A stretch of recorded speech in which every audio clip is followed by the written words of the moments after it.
Hi, everyone. It's Julie Newman from FCNL. I am joined today by Jose Was, our brand new legislative associate on domestic policy. I'm really excited that Jose is now working on this issue with us and is going to be helping all of us at Spring Lobby Weekend kind of get a deeper understanding of why mass incarceration is such an urgent issue in terms of what's happening on Capitol Hill, and also why your presence has such a huge potential for impact. And to just give you kind of an idea of why this issue is so important and why we're so excited you're all coming to Spring Lobby Weekend, he's just going to give you some background information, the scoop from the Hill about this legislation that you're lobbying on in just 3 weeks. And then I'm going to talk to you a little bit about scheduling your lobby visits and why it's so important that you do that as soon as you possibly can, and how excellent and helpful that is to moving forward action on sentencing reform. So I'm going to start by turning it over to Jose, who has a lot of really interesting information to share with you. Hi, everyone. Thanks, Julia. Like Julia said, my name is Jose Was, and I'm the new Legislative Associate for Domestic Policy. And I'm really excited to be here. Although I'm a little bit new to Google Hangouts and FCNL, I'm not new to the Hill.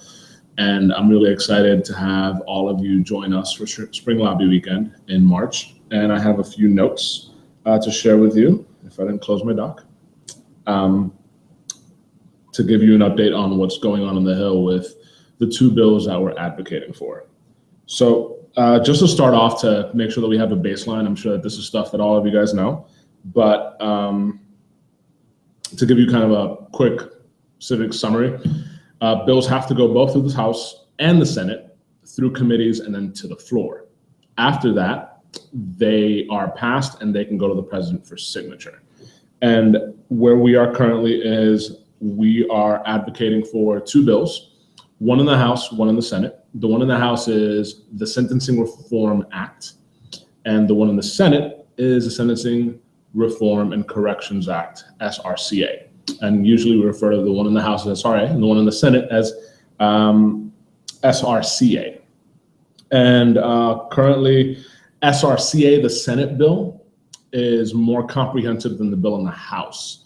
But we still want to make sure that we encourage all members to bring both of those bills to the floor, because they've currently already passed committee and they're pending action on the floor, but meaning the Senate and the House floor.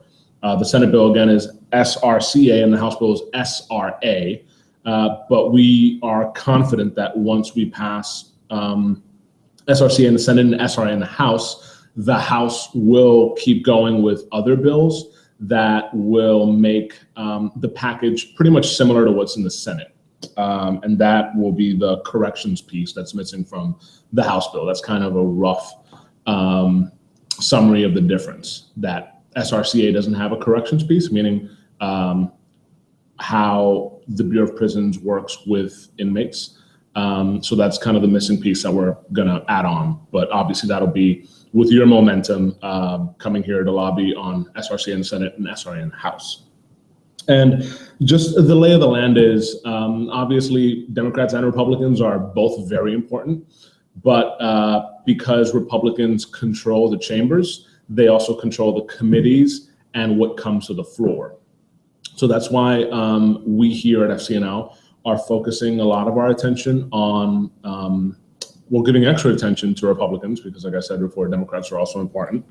And all members have relationships and all members have connections to leadership. So they meet in caucus every week. They chat about the important things on their constituents' minds, and Democrats or Republicans who've already co-sponsored can encourage their leadership to make sure to bring this to the floor. And ultimately, each and every single member of Congress, representatives and senators, they each get a vote.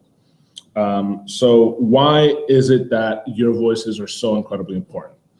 At the beginning of this process, we started off with some really strong bipartisan leaders in both the House and Senate pushing this as an issue, a really important issue. And I don't have to tell any of you how difficult sometimes it is to get legislation passed, but it seemed really, really, really promising.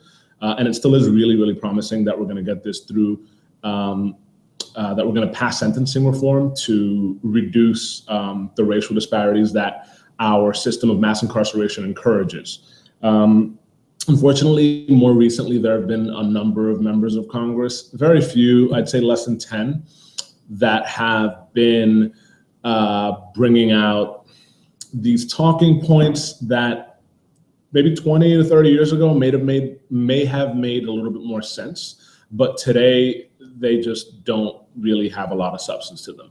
So members who aren't necessarily really active on these bills could get a little skittish, and that's why there's kind of been a pause, and we're seeing some yellow lights. But your joining us here for Spring Lobby Weekend is really what's gonna push down the accelerator and really get us across the finish line, because one of our biggest focuses was on the Senate, and that's, again, SRCA in the Senate. And the majority leader, or leadership rather, has said that just 10 extra members can make a difference. And because of the presidential campaign, there's a condensed schedule. So just to really, really, really encourage you to schedule your lobby visits, because you adding your voice is incredibly important. It's always been important, but even more important now because of just some of the pushback that we're seeing against what's really a common sense bipartisan piece of legislation. So just to repeat again, the Senate bill, which is slightly more comprehensive, is SRCA, the Sentencing Reform and Corrections Act, and the House bill is SRA, the Sentencing Reform Act.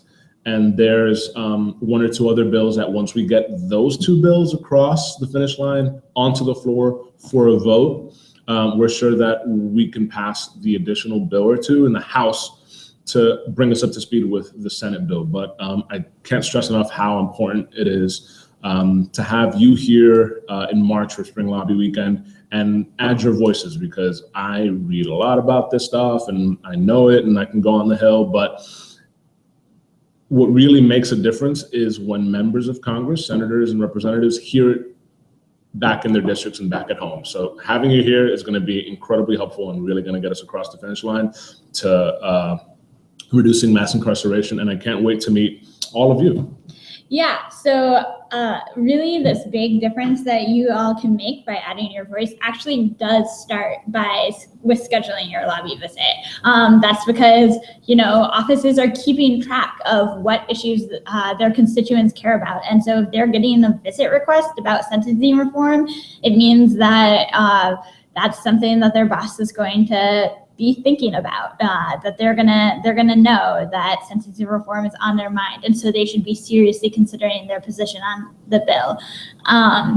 So I have sent tons and tons of you instructions about scheduling your lobby visit, and I just kind of wanted to go over some of the key points here, and also kind of let you know, if you don't get an email by tomorrow from me about scheduling your lobby visits, that means that you're off the hook. Congratulations. All you have to do is show up and lobby with us. And I will send you information about your lobby visit before, or all of your lobby visits, all three. You're gonna be lobbying both of your senators and your House member before you arrive for Spring Lobby Weekend.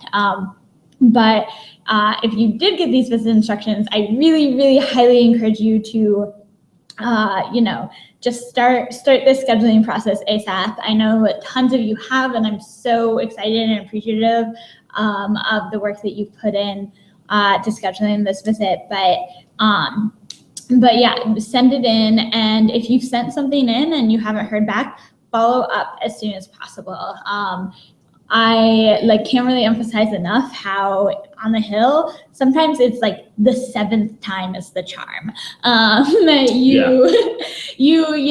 The thing about it is these offices are so busy, but constituents are their #1 priority. And so if you because you're the ones who hire them. And so if you are doing, putting a request in and, Senate members of Congress get more emails than, or people who work with members of Congress get more emails than most humans do in a day. And so just send a quick email and saying, hey, I just wanted to bring this back to the top of your inbox. Does the member have time on this day? And usually it may be the second time, it may be the third.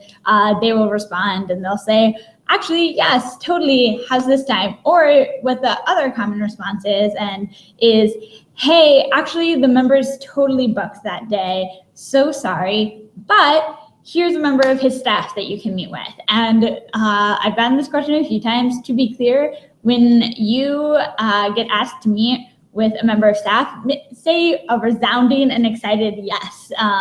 Meeting with staff members is absolutely incredibly important and influential. I wish that everybody could come to Spring Lobby Weekend and meet with their members of Congress. It's really exciting and fun.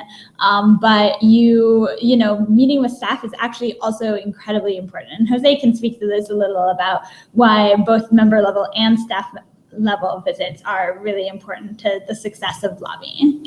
So sometimes it can feel like, well, my member can't meet with me, so it's just staff. Actually, the staff are the experts on this area.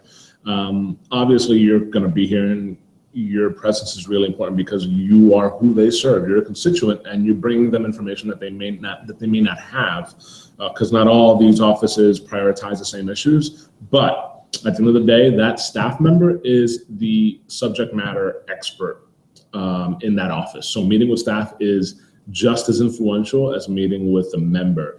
And even if you do meet with the member, more than likely the staff member is also going to be in there with the member as well. Because sometimes they like to meet with as many constituents as possible. So your reaching out is really important. So the member might try to move things around and even peek in for a little while, even if you can't stay there the entire time. But I do want to second Julia's point that it's really important that you schedule your visit, and meeting with staff is also really, really, really important and valuable. Yeah, the staff are really the main advocates for this issue to the member. A member hears from you once, and that matters a lot, but they're next to them every day, and they're bringing your voice forward. And so having them know you and being able to develop that relationship, not only with the office, but also with the staff person, is really important, and will be really important as you're going home from Spring Lobby Weekend and thinking about doing follow-up on this issue. So yeah, I am so excited for all of you to be coming. It's going to be amazing. It's looking like we're going to have record-setting attendance at Spring Lobby Weekend this year. People from over 30 states have registered already, which is mind-boggling. Awesome. Someone from Hawaii is coming. Hey, and it's just going to be a really exciting time for you all to come and connect with people who also want to see Congress do the good things that it can do to make like a real difference on this incredibly important issue. And so, yeah, if you have any questions about scheduling your lobby visit, please let me know, julia@fcnl.org. My email's all over the place. Yeah, otherwise, I'm looking forward to seeing you. And remember to let me know when you do schedule them. I may send you a celebratory gift. So that's all from us. And yeah, you can let us know if you have any other questions. Bye. All right, see you all soon. Thank you.